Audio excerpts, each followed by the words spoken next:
മാപ്സ്റ്റിക് ചാറ്റ്സിന്റെ പുതിയൊരു വീഡിയോ ആയിട്ടാണ് നമ്മൾ വന്നിരിക്കുന്നത്. അപ്പൊ ഇന്ന് നമ്മുടെ ഒപ്പം ഉള്ളത് എല്ലാവർക്കും അറിയുന്ന രണ്ട് പേരാണ്. ധാരാളം തന്നെ ഇപ്പൊ നമ്മുടെ ആറാട്ടണ്ണനും പ്രസംഗണ്ണനാണ് ഇന്ന് നമ്മുടെ ഒപ്പം ഉള്ളത്. Welcome to Mapstic chats.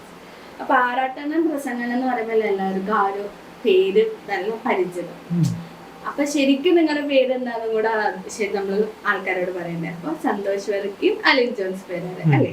അപ്പൊ ഞാൻ ആദ്യമായിട്ട് ചോദിക്കാൻ പോകുന്നത് എന്താണെന്ന് വെച്ചാല്, നിങ്ങൾക്ക് ഇപ്പൊ സിനിമ റിവ്യൂസ് പറഞ്ഞിട്ടാണ് നിങ്ങളെ ഭയങ്കരമായിട്ട് ഇപ്പൊ നമ്മുടെ മുഴുവൻ സോഷ്യൽ മീഡിയ നിറഞ്ഞിരിക്കുന്നത്. അപ്പൊ നിങ്ങൾക്ക് സിനിമ അത്രയ്ക്ക് ഇഷ്ടപ്പെട്ട ഒരു മേഖലയാണോ? സിനിമ എനിക്കൊരു ഹോബിയാണ്. സിനിമ കാണുന്നത് ഇഷ്ടമാണ്.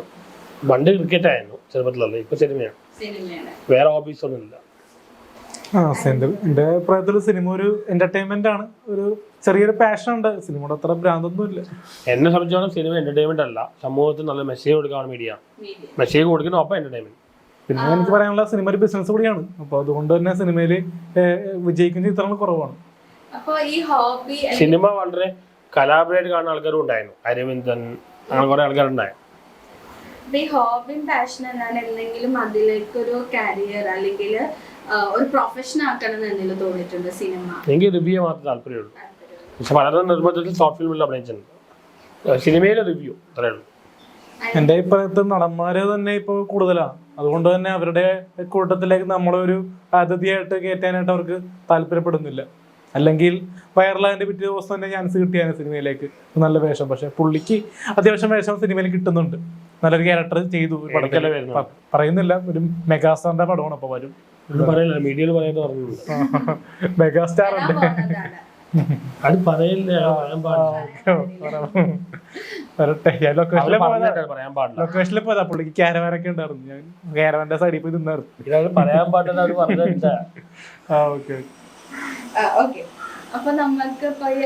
പൊതുവെ ഞങ്ങൾക്ക് രണ്ടുപേർക്ക് ഒരു കോമാളി ഇമേജ് ആണ്. അതെങ്ങനെ ഒന്നും അറിയില്ല. ഈ റിവ്യൂകൾ പറയുന്നോണ്ടാണ് അല്ലെങ്കിൽ അങ്ങനെ ഒരു ഇമേജ് വന്നേന്ന് എന്തെങ്കിലും തോന്നിയിട്ടുണ്ടോ? ഇങ്ങനെ നമ്മള് ഭയങ്കര ആക്റ്റീവായിട്ട് അങ്ങോട്ട് ചെന്നിട്ട് അല്ല, മീഡിയ പലപ്പോഴും നമ്മളെ കാണിക്കുന്ന ആ രീതിയിലാണ്. പിന്നെ ട്രോള് കുറെ വന്നിട്ടുണ്ട്. അതൊക്കെ കണ്ടാണ് ആൾക്കാർ കളിയാക്കിച്ചിരിക്കുന്നത്. അപ്പൊ ശരിക്കും ഞാൻ ആരാണെന്ന് ആർക്കൊന്നും അറിയില്ല. അപ്പൊ ഒരു എന്താ അങ്ങനെ ഒരു രീതിയിൽ ഇമേജ് മാറിയപ്പോ എന്തെങ്കിലും അത് മാറ്റണം അല്ലെങ്കിൽ എന്തെങ്കിലും സ്വയമായിട്ട് അങ്ങനെ ആവണം എന്ന് ആഗ്രഹിച്ചിട്ട് എന്തെങ്കിലും? എന്റെ ഒന്നും പ്ലാൻഡ് അല്ല. ഞാൻ ഒട്ടും ഇമേജ് കോൺഷ്യസ് അല്ല. ഞാൻ ഇമേജ് കോൺഷ്യസ് ആയിരുന്നെങ്കിൽ ഒരുപാട് ഗുണമുണ്ടായിരുന്നു. പുള്ളി എല്ലാം പ്ലാൻ ചെയ്ത് വന്നതാണ്. ശരിയാണ്. ഞാൻ നമ്മളെ എല്ലാ റിവ്യൂ പറയുന്നത് പ്ലാൻ ചെയ്തിട്ടാണ് ചെയ്യുന്നത്. എല്ലാം പ്രീ പ്ലാൻഡ് ആയിട്ട് ഒരു റിവ്യൂ പറയാൻ പോകുമ്പോൾ എന്തെങ്കിലും പ്രിപ്പറേഷൻ എടുക്കാറുണ്ട്? ഇങ്ങനെ ട്രെയിലർ കണ്ടിട്ട് എടപ്പള്ളി പള്ളിയിൽ പോയി പ്രാർത്ഥിച്ചിട്ടൊക്കെ വരുന്നത്. എടപ്പള്ളി പള്ളിയിൽ പോയി പ്രാർത്ഥിക്കാറുണ്ട് ഇടക്കിടക്ക്. ട്രെയിലറൊക്കെ കണ്ടിട്ട് സെറ്റ് ആയിട്ടാണ് വരുന്നത്. പിന്നെ ആവശ്യമില്ല, വിളിച്ച് ചോദിക്കാറുണ്ട് ഇങ്ങനെ ആർട്ടിസ്റ്റ് ഇങ്ങനെ സംഭവങ്ങളൊക്കെ ചോദിച്ച് മനസ്സിലാക്കാറൊക്കെ ഉണ്ട്. പുള്ളി എല്ലാ പടത്തിലും പോസിറ്റീവ് റിവ്യൂ ആണ്. ഞാൻ സിനിമയിൽ കയറണമെന്ന് ആഗ്രഹമുണ്ട്. എനിക്ക് മനസ്സിലാത്ത കാര്യമാണ്, പുള്ളി ആരും ഒരു കുറ്റം പറഞ്ഞിട്ടില്ല. കുറച്ച് കോമാളത്തെ കാണിച്ചു, അതിന് ഇത്ര തെളിവിക്കേണ്ട ആവശ്യമുണ്ടോ? കോമാളത്തൊന്നും ഡാൻസും പാട്ടും ചെയ്തു. ഞാൻ പണ്ട് കുറ്റം പറഞ്ഞിട്ടുണ്ട്. ഞാൻ പല ആൾക്കാർ കുറച്ച് പോസിറ്റീവ് നെഗറ്റീവ് പറഞ്ഞിട്ടുണ്ട്. ഇങ്ങനെ ആരും നെഗറ്റീവ് പറഞ്ഞിട്ടില്ല. പക്ഷെ ഇങ്ങനെ ഭയങ്കരമായിട്ട് ആൾക്കാർ കുറേ അസൂയെന്ന് തോന്നും. എന്റെ അടുത്ത് ദേശീയ കാറുണ്ട്. ഞാൻ ചിലരെ കുറിച്ചല്ല പോസിറ്റീവ് അപ്പൊ നെഗറ്റീവ് പറഞ്ഞിട്ടുണ്ട്. അപ്പൊ ഈ ഇപ്പൊ ആറാട്ട് നെയ്യാറ്റിൻകര ആറാട്ട് പറഞ്ഞ സിനിമയിൽ നിന്നൊരു റിവ്യൂ പറഞ്ഞിട്ടാണ് ആറാട്ടന്നെ ഇങ്ങനെ റിവ്യൂലായിട്ട് വരുന്നത്.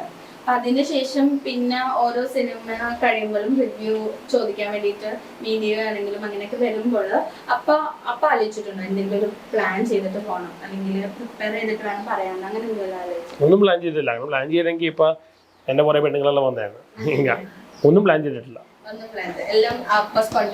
ഓരോ സംഭവം ഏത് സംഭവമാണെങ്കിലും സംഭവിക്കുകയോ ചെയ്യണം.